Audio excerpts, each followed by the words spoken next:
and a lot of people, he's very supportive of the Maha movement, and he's very strongly against dictatorial medical mandates such as happened in COVID, and he's been a guest and a host on the Joe Gigante's show, Regular Joe, and his organization is growing all the time, and he's getting more and more medical people into it. So without anything further, I'll introduce you Dr. Dan Koster.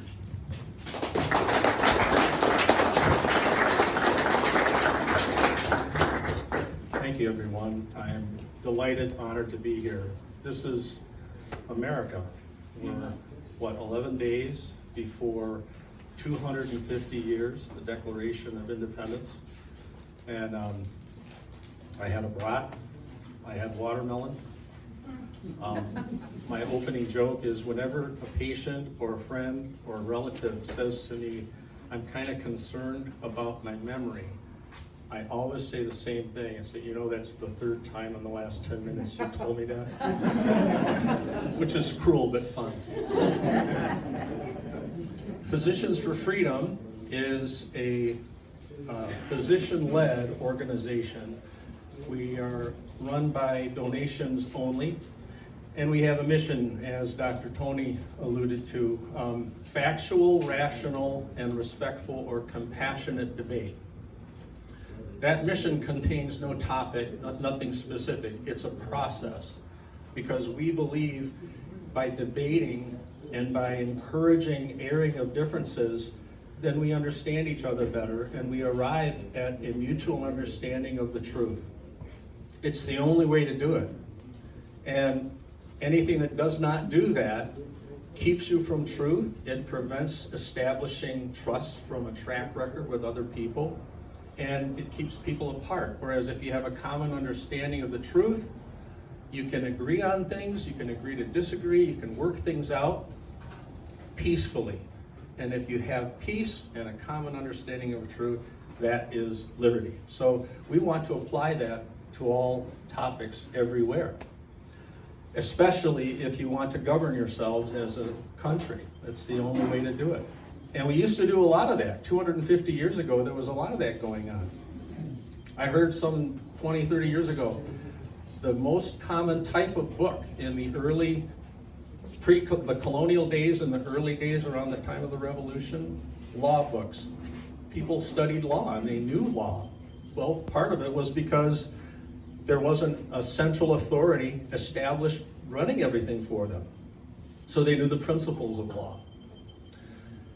I think back of 250 years ago, those people that fought faced tremendous obstacles, not just the British, but two in particular stand out to me. One of them is very few people were activists. Very few people were leaders.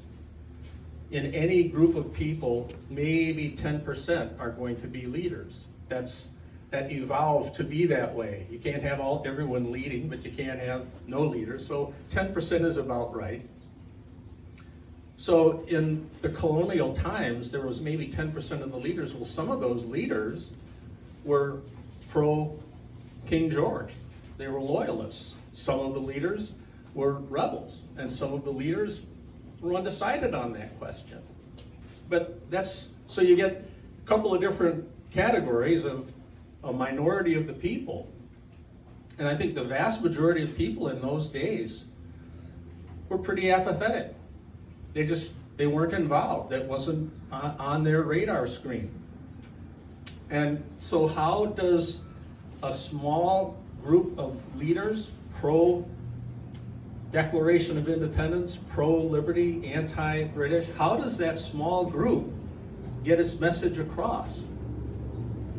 And if you ask anyone who's had experience in this organization, or you ask anyone who's had experience running for office or serving publicly, they'll tell you they have a very similar frustration. How do you motivate people? How do you get people to want something and then do something to get it. I had a patient a week or two ago tell me, when we had a June 3rd event, so it was the week before June 3rd, and we were talking about this event. The hijacking of healthcare. You can watch it on our website. This patient said, how are you going to accomplish anything? People are sheep. And if you think about that, it seems kind of insulting. But what he meant was what? We're followers. We instinctively tend to be followers. But you know, we were built that way. When you're young and learning, you don't know anything about the world, so you follow those around you. And if it works for one guy, it's probably going to work for you. It makes a lot of sense. It's very efficient. But there are times when it doesn't work. And there are times when bad people take over, take power. So I said there were a couple of things that were big obstacles to colonial times, and I see them here today, and that one of the big obstacles is people are just apathetic. There's a lot of inertia out there. It's hard to motivate them. And the point I want to make on that, back then, they had leaders that just sallied forth. They went for it anyway. We are in a revolutionary time now. 250 years after our founding, the Declaration of Independence, which really was a declaration of war, we're in another war right now. And it's an existential threat, this war. We're fighting wokeism, the left, the CCP, Chinese Communist Party, Islamofascism, the deep state corruption, the invaders, the border, breaking up of the border, all of those things. And I'm sure there are several I left out. And it's not a fair fight, because all of those different forces have one opponent. That one opponent is liberty. It's us. Everyone here, you're here because you value freedom enough to just not do whatever else you could be doing tonight. You value freedom enough to put it on your calendar, to tell other people, maybe to arrange a babysitter or dog sitter or whatever, and to get here. And I believe being a leader has nothing to do with letters after your name, MD, JD, PhD. And being a leader has absolutely nothing to do with having a position of authority or proclaiming yourself an expert. A leader is someone others follow. And you people are here tonight. Everyone here is a leader because you showed up. And when you leave, you'll talk about it. And other people are going to be listening to you, probably more than you may suspect. So you guys all are leaders. And even though the odds look pretty long sometimes, and it looks like a long uphill slog, all we have to do is keep fighting and we'll win. Yes. What are we fighting for? We're fighting for something in here. We're born with it. We live and breathe it. We feel it. I mean, 250 years ago, establishing the first constitution for a self-governed people, they had no idea what that looked like. They could look at Rome and Greece and England, but they were putting it on paper, and they were going to make it happen and fashion it for the first time ever. But they were guided by something, you know, and it's here. We feel it. That's why we'll never quit. And that's a big advantage over all those other opponents, as powerful as they are. And they are very powerful. But this is an interesting time. I'm supposed to be talking about MAHA, Make America Healthy Again. Well, that's a part of what? Make America Great Again. Well, what's that a part of? That's by the amazing force of mostly one amazing human being who had the courage to lead boldly and make the phrase MAGA and hire the right people and get it done and dodge a bullet, maybe with a little help. One person like that, the conspicuous leader, can only go so far. The reason we are at last winning is because what he is leading, where he is going, and everyone who's following him, it comes from in here. And so that's to make America healthy again. Just follow your heart. And when it comes to health, if you're a self-governing person, you follow your heart locally, you act locally. I'm here to tell you, our healthcare system is really, really broken. And no matter how frustrated your personal experiences have been, talk to Dr. Tony, talk to me. You know, if you're in the healthcare system, you're getting it going and coming. You know, you're working in it every day. Plus then you have family and friends that are sick and they're in it. So our system is really, really broken. The way to fix it is local. There's a reason why River Bill or Sheriff, is it Tim? Yeah. They both talked about corruption. How do I know Sheriff Tim's administration is not corrupt? How do we know it's not corrupt? There he is. Go talk to him. It's pretty hard to be corrupt if you're one-on-one relating to someone. You know, how do we know healthcare system is broken? Hands up everybody whose children went to school with the children of their family physician. One, two, handful. Hands up everybody who's had their family physician, their family doctor over to their house for supper. How about hands up, go to church with your family physician. Now, what do you suppose those hands would look like 100 years ago? The corporatization of healthcare. What does corporate mean? It means you take a bunch of people and you turn it into a single body. My word for that is collectivist. I like big, broad terms. I like collectivism. What does that mean? That's socialism, that's communism, anything that takes individual liberty, which, think about that, that's a redundancy. What liberty is not an individual liberty? Anything that takes liberty away from the individual human being, treats people differently, collectivizes them, that's unfree. I like things blunt. I'm a lumper, I'm not a splitter. You're either free or you're not. And another big problem facing revolutionary times, America 250 years ago, and facing us right now is corruption. You know, one of my favorite sayings, Mark Twain said, "I love humanity. It's people I can't stand." And, you know, I went into medicine because I love humanity. And if you do enough hours in an emergency room where people show up at 1 a.m. drunk, coming home from the bar, and they're swearing at you and vomiting in your emergency room, you learn something else about humanity. It's made up of people. And there's a technical phrase for that. People are shits. Animals don't do that to you. People can be real shits.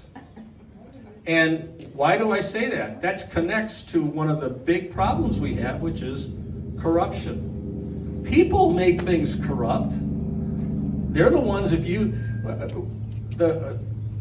talking about, was it, I'm sorry, I'm speaking of shit, I'm shitty with names. Was it Bill? River Bill with the ponytail? Bill Lord. Bill, you're talking about along the river. What's going on there?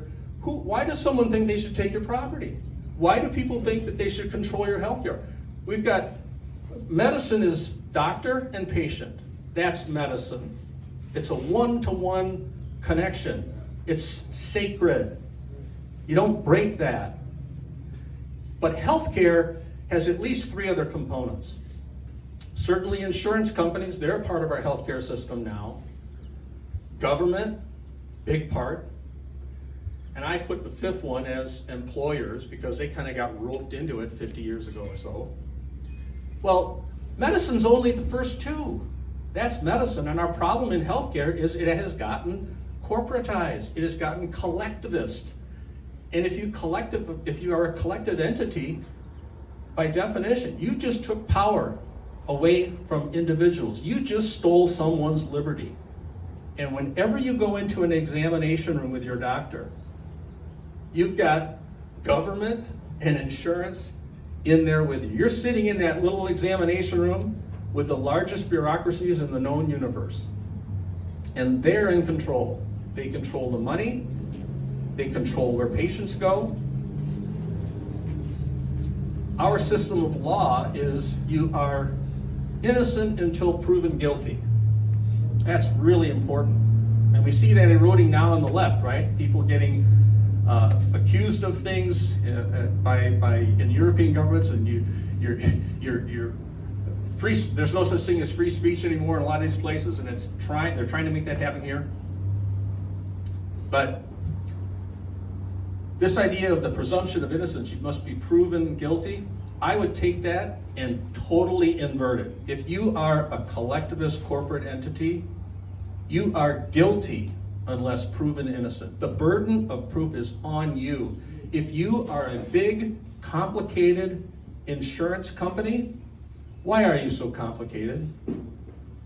How many people just love explanation of benefit forms because they're just, oh, another one came in the mail.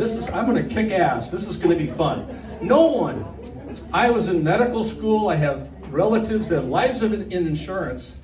They know you can't figure this out. That's not a mistake, as they say. It's not a bug. It is a feature of the system. When you confuse people and you obscure people and you disguise the paths of power, you hide the price, that is corruption. We're all human beings. You know, if you're someplace and you're really hungry and there's food on the table and whoever's food it is walks out of the room, I, of course, would never do this, but some people are going to just maybe take a little piece. But if you leave them there long enough and they got away with it the first time, they're going to take it away a little bit more. And if you do that for a week and then a year, pretty soon they're eating you out of house and home. It's human nature. And then what happens if you have a government? I mean, healthcare is a fifth of our economy. You've got government controlling it. Government writes the laws, they enforce the laws, and they make the laws way too complicated for all of us to understand. This is healthcare, but it's everything else too. If you got an extra 5 minutes, I can tell you how to fix the tax code. Whatever, environmental law, you name it. So these are the methods of tyranny. Corruption, they're taking your freedom. And the answer, at least in healthcare, is restore the doctor-patient relationship. I had a patient who asked me once, how are you going to do that? How do you fix this system? And I had to give a quick answer, which was nice because I usually talk too long. But it got me to think of it different. And so I said, okay, you got patients are always number one, doctors, insurance, government, and employers. And my answer to him was, in any system, you can either fix a broken system from without or from within. But if all the power of that system is held by those that are breaking the system and have corrupted it, you're screwed. That system is never going to fix itself. They are just going to keep strangling and strangling tighter and tighter. Well, what do you think has been happening in healthcare for the last 20 years? It was 20 years ago, at least, when I first heard the phrase unsustainable healthcare increase, unsustainable premium increases, 10, 15, 20% every year. Costs just keep going up. What are they buying with that?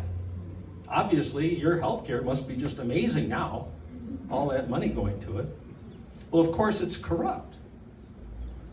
So the system cannot fix itself. What is our hope? There is hope, because patients and doctors, they have a common, natural, sacred relationship but it could be restored. But employers, the fifth one, they don't belong in that payment group. They don't make laws, they obey them. They don't make more money when you get sick and die instead of paying you for claims. They don't make money by charging high premiums and not paying. Employers, they have the same incentives as patients. They want their workers to be healthy and productive and to live longer. That's more profitable. Less turnover, it's more stable, it's a better attitude. It's a win-win all around. So employers who employ hundreds or thousands of workers, they have power, and they need to align with patients and doctors and break away and squeeze out the other people in the payment structure, the parties, the government and insurance. And I said, if you leave, for 20 years we've had the corrupt part of our healthcare system strangling and strangling and strangling. Well, who are they going to strangle when the going gets really rough? Who are they going to turn on? They've already turned on the employers. Employers are getting screwed now, just like patients and doctors. It's time. And how do I know it's time? It's happening. In Green Bay and in Northeast Wisconsin, we have a group of employers and we have doctors and other providers that are aligning together. They're getting away from insurance and Medicare. They're going to the direct pay. It's cheaper. I said earlier, revolutionary times, Americans had a difficult time imagining what it would be like living truly free, like how they set it up. And it took them a while. 1776, Constitution didn't come around for another 12 years or so. So they had a difficult time imagining what it was like. Try this once. Try to imagine, especially if you're a little older, try to imagine your earliest experiences with a doctor, maybe your pediatrician or a family doctor, and try to imagine that trust and that personal knowledge, being able to rely on someone who knew you and had your interests at heart. Try to imagine that combined now with the power of modern medicine. Before anyone heard of CT scans and MRIs and PET scans and half the blood tests we have now, we had a doctor-patient relationship. We had trust. We had love. And we've lost that. But if we get that back, can anyone really imagine what medicine, what medical care would be like? Try to imagine having someone that knows you and trusts you and likes you and recognizes this is sacred, and then can direct you to the wonders of modern medicine, the healing power. It's hard even to imagine it, but that's where we should be. That's where we would have been if we hadn't gotten sidetracked 30, 40, 50 years ago with government and insurance and all these others taking over for us, taking it from us. Doctors and patients both sold our relationship cheap. I had a lady come to me 20-some years ago, never seen me before. Oh, you're new to the clinic. Yeah, my insurance changed. Really? Well, do you have a doctor before? Oh yeah, he was my doctor for 20 years. I loved him. But if I keep seeing him, it's going to cost me $15 more a visit. It's not a free market. You know, it's not a free market if you can't just go and choose. If you can't compare prices. If you can be coerced by the government or your employer insurance. Oh, I'm in plan and now I'm out of plan and all that. It's all one thing, stealing your freedom.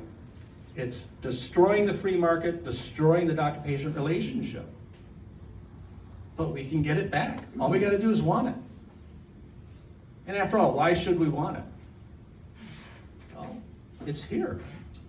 You want it for your children. You want it for your grandkids. It's just part of being human. So I'm looking at a bunch of leaders here tonight.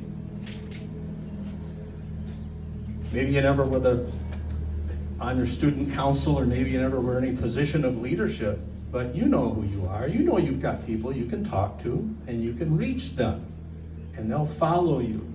They're listening to you. So lead, talk it up, engage in some factual, rational, and compassionate debate. And if you have an employer or an HR person, or you are one of those animals, talk to them, talk to business owners. Stay tuned. Look at the Physicians for Freedom website because we will be having more. We've got a big employer thing we're planning for September.